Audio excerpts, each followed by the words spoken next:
SEBI ಹೊಸ 7 ರೂಲ್ಸ್ಗಳನ್ನು ಪ್ರಪೋಸಲ್ಗೆ ಇಟ್ಟದ ಅನ್ನೋದೊಂದು news ಹೊರಗಡೆ ಬಂದದ. ಅದ್ರ ಜೊತೆ FNO ಟ್ರೇಡಿಂಗ್ ಬ್ಯಾನ್ ಆಗ್ತದೆ ಅನ್ನೋದು ನ್ಯೂಸು ಬರಾಕತ್ತದ. ನಿಮ್ಮ ತಲೆಯೊಳಗೆ ಏನಾದರೂ FNO ಟ್ರೇಡಿಂಗ್ ಬ್ಯಾನ್ ಆಗ್ತದೆ ಅನ್ನೋ ಕ್ವಶನ್ ಇದ್ರೆ ಅದಕ್ಕೆ ಕ್ಲಿಯರ್ ಆಗಿರೋ ಆನ್ಸರ್ ಯಾವುದು ಅಂತಂದ್ರೆ ನೋ, ಬ್ಯಾನ್ ಮಾಡೋಕ್ಕೆ ಆಗೋದಿಲ್ಲ. ಯಾಕಂದರೆ ನಮ್ಮ ದೇಶಕ್ಕೆ ಅತಿ ಹೆಚ್ಚು ರೆವಿನ್ಯೂ ಬರೋದು ಎಲ್ಲಿಂದ ಅಂತಂದ್ರೆ ಈ ಟ್ರೇಡಿಂಗ್ದಿಂದ ಬರ್ತದೆ. ಅದ್ರ ಜೊತೆ ಈ ಬ್ರೋಕರೇಜ್ ಫರ್ಮ್ಗಳು ಏನದಾವ ಅದ್ರೊಳಗೆ ಕೆಲಸ ಮಾಡೋಂತಹ ಸಾಕಷ್ಟು ಜನರ ಜೀವನ ಎದ್ರ ಮೇಲೆ ಡಿಪೆಂಡ್ ಆಗ್ಯದ ಅಂತಂದ್ರೆ ಈ ಟ್ರೇಡಿಂಗ್ದಿರೋ ಬರೋವಂತಹ ಒಂದು ಕಮಿಷನ್ ಮೇಲೆ ಡಿಪೆಂಡ್ ಆಗ್ಯದ. ಸೊ ಇಂಥ ಟೈಮೊಳಗೆ ಸರ್ಕಾರ ಏನಾದರೂ FNO ಟ್ರೇಡಿಂಗ್ ಬ್ಯಾನ್ ಮಾಡಿದ್ರೆ ಸಾಕಷ್ಟು ಜನಗಳಿಗೆ ಹೊಡೆತ ಬೀಳ್ತದೆ. ಅದ್ರ ಜೊತೆ ಈಗ ನಾವು ಎಷ್ಟೋ ಜನ ಏನು ಮಾಡಿದ್ದೀವಿ ಅಂತಂದರೆ ಕೆಲಸ ಎಲ್ಲ ರಿಸೈನ್ ಕೊಟ್ಟು ನಾ ಟ್ರೇಡಿಂಗ್ ಒಳಗೆ ಕರಿಯರ್ ಮಾಡ್ತೀನಿ ಅಂತ ಕುಂತಾರೆ. ಸೊ ಇವ್ರಿಗೆಲ್ಲ ಹೊಡೆದು ಕೊಡ್ತದೆ.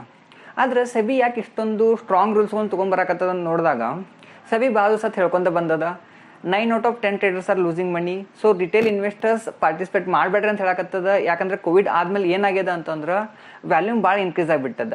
ಸೊ ಇದು RBIಗೆ ಪ್ಲಸ್ ಸೆಬಿಗೆ ತಲೆನೂ ಆಗಕತ್ತದ. ಯಾಕೆ ಇಷ್ಟೊಂದು ಜನ ಪಾರ್ಟಿಸಿಪೇಟ್ ಮಾಡಕತ್ತಾರ ಅಂತ ನೋಡಿದಾಗ ಈಗಿರೋ ಕರೆಂಟ್ ರೂಲ್ಸ್ ಭಾಳ ಬೆನಿಫಿಟ್ ಅದಾವ. ಸೊ ಅದ್ರ ಪ್ರಕಾರ ಏನು ಮಾಡಕತ್ತಾರೆ, ಜಾಸ್ತಿ ಜನ ಟ್ರೇಡ್ ಮಾಡಕತ್ತಾರೆ.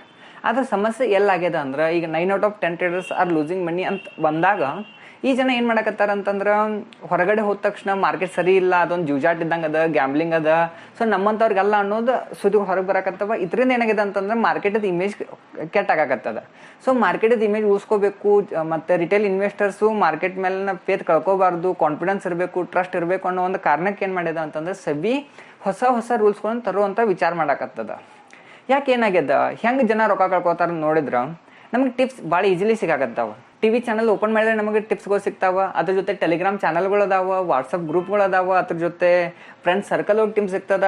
ಇದನ್ನೆಲ್ಲಾನು ನೋಡಿದಾಗ ಜನ ಏನು ಮಾಡಕತ್ತಾರ, ಟೆಂಪ್ಟ್ ಆಗಕತ್ತಾರ. 10,000 ರೂಪಾಯಿಂದ 10 ಲಕ್ಷ ಮಾಡೋದು ಯಾರಿಗೆ ಬೇಡ ಆಗ್ಯದ. ಪ್ರತಿಯೊಬ್ಬರಿಗೂ ಇಂಟ್ರೆಸ್ಟ್ ಅದ, ರಾತ್ರಿ ಶ್ರೀಮಂತ ಆಗ್ಬೋದು, ಪ್ರತಿಯೊಬ್ಬರದು ಕನಸದ. ಆದರೆ ರಿಯಾಲಿಟಿ ಒಳಗೆ ಅದು ಆಗೋದಿಲ್ಲ. ಈಗ ಲೆಸ್ಟ್ ಟೇಕ್ ಎನ್ ಎಕ್ಸಾಂಪಲ್, ನಮ್ಗೆ ಯಾರೊಬ್ರು ಕಾಲ್ ಮಾಡ್ತಾರೆ, ನಿಮ್ಮ ಕಡೆ 10,000 ರೂಪಾಯಿ ಇದ್ರೆ ಜಸ್ಟ್ ನಾವು 3,000 ರೂಪಾಯಿದಾಗ ಟಿಪ್ಸ್ ಕೊಡ್ತೇವೆ, ಹೋಲ್ ಮಂತ್ ಟಿಪ್ಸ್ ಕೊಡ್ತೇವೆ, ಇದರಿಂದ ನೀವು 10,000 ರೂಪಾಯಿ 10 ಲಕ್ಷ ಮಾಡ್ಬೋದು ಅಂತ ಹೇಳ್ತಾರಲ್ಲ. ನಮ್ಮ ಕಡೆಯಿಂದ 3,000 10,000 ರೂಪಾಯಿ ಅಷ್ಟೊಂದು ಯಾಕೆ ರಿಸ್ಕ್ ತಗೋಕತ್ತಾರ ಅವ್ರ? ಇಲ್ಲ, ಅವ್ರಿಗೂ ಗುರ್ತದ ಟ್ರೇಡ್ ಮಾಡಿದ್ರೆ ಅವ್ರಿಗೆ ಕಮಿಷನ್ ಹೋಗ್ತದೆ, ಅದ್ರಾಗ ಲಾಭದ ಹೊರತು ಟ್ರೇಡಿಂಗ್ ಒಳಗೆ ಯಾರು ಲಾಭ ಮಾಡ್ಕೋದಿಲ್ಲ ಅನ್ನೋದು ಅವ್ರದ್ದೊಂದು ಮೆಂಟಾಲಿಟಿ ಅದ. ಅದು ಕರೆಕ್ಟು ಅದ. ಆದ್ರೆ ಏನಾಗುತ್ತೆ, ರಿಟೇಲ್ ಇನ್ವೆಸ್ಟರ್ಸ್ ಈಗ ನಾನು ನೀವು ನಿಮ್ಮಂಥವ್ರೆಲ್ಲ ಏನು ಮಾಡ್ತೇವೆ ಅಂತಂದ್ರೆ ಕಡಿಮೆ ರೊಕ್ಕ ಜಾಸ್ತಿ ರೊಕ್ಕ ಮಾಡ್ಬೋದು ಅನ್ನೋ ಚಾನ್ಸ್ ಸಿಗಾಕತ್ತಂದ್ರೆ ಯಾಕೆ ಬಿಡೋಣ ಅಂತ ಆಪ್ಷನ್ ಟ್ರೇಡಿಂಗ್ ಬರ್ತಾರೆ. ಏನಾಗತ್ತದಂದ್ರೆ 1 ವೀಕ್ ಒಳಗೆ ಅಥವಾ 2 ವೀಕ್ ಒಳಗೆ ಅವ್ರದ್ದು ಎಂಟೈರ್ ಕ್ಯಾಪಿಟಲ್ ಎಲ್ಲ ಹೋಗ್ತದೆ. ಅದಾದ ತಕ್ಷಣ ಹೊರಗಡೆ ಹೋಗ್ತಾರೆ, ಮಾರ್ಕೆಟ್ ಸರಿ ಇಲ್ಲ, ಅಲ್ಲಿ ಮೋಸ ಆಗ್ತದ, ನಮಗೆ ಯಾರೊಬ್ಬರು ಮೋಸ ಮಾಡಿದ್ರು ಅಂತ ಇಡೀ ಮಾರ್ಕೆಟ ಮೋಸ ಅದ, ಆಮೇಲೆ ಅದು ಗ್ಯಾಮ್ಲಿಂಗ್ ಅದ, ನಮಗೆ ಅರ್ಥ ಆಗೋದಿಲ್ಲ. ಅದು ಸಣ್ಣ ಮಂದಿಗೆಲ್ಲ ಜಾಸ್ತಿ ರೊಕ್ಕ ಇದ್ದವ್ರಿಗೆ ಅಂತ ಹಿಂಗೆಲ್ಲ ನ್ಯೂಸ್ ಹೋಗಾಕತ್ತಲ್ಲ. ಇಲ್ಲಿಂದ ಏನಾಗತ್ತಂದ್ರೆ ಮಾರ್ಕೆಟ್ ಬಗ್ಗೆ ಭಾಳ ನೆಗೆಟಿವ್ ಹೊಂಟದ.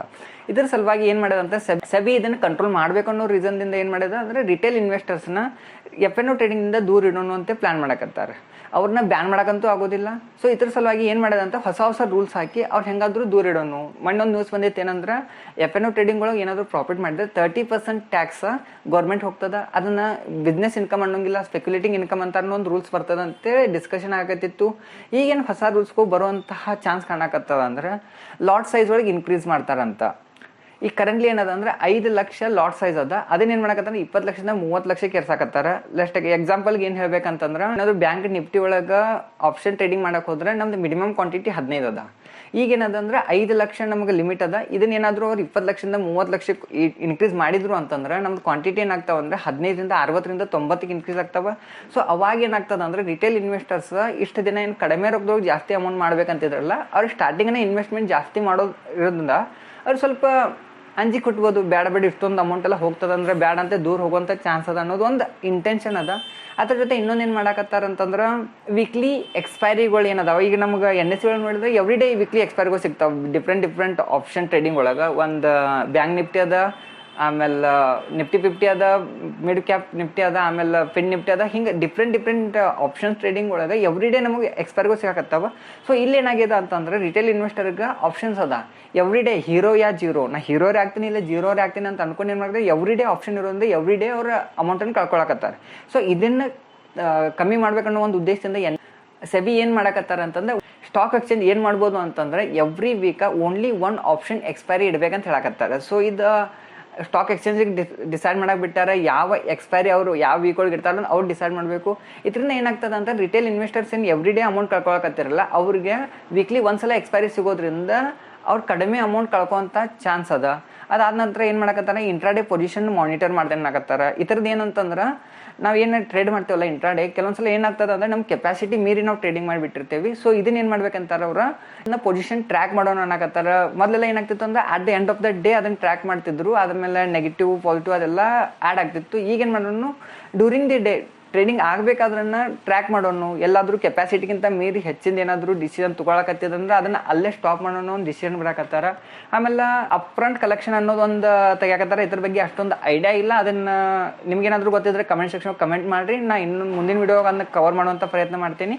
ಅದಾದ್ಮೇಲೆ ನಿಯರ್ ಎಕ್ಸ್ಪೈರಿ ಮಾರ್ಜಿನ್ ಜಾಸ್ತಿ ಮಾಡೋನು. ಈಗೇನಾಗಿದೆ ಅಂತಂದ್ರೆ ಯಾವಾಗ ಎಕ್ಸ್ಪೈರಿ ಬರ್ತದಲ್ಲ ಅವಾಗ ಹೀರೋ ಯಾ ಜೀರೋ ಆಗೋಣ ಅಂತೇಳಿ ಇದ್ದಷ್ಟೆಲ್ಲ ಅಮೌಂಟ್ ಹಾಕೊಂಡು ಬಂದರೆ ಬರ್ತದೆ ಹೋದ್ರೆ ಹೋಗ್ತಂತೆ ಗ್ಯಾಮ್ಲಿಂಗ್ ಮಾಡಕತ್ತಿದ್ರಲ್ಲ.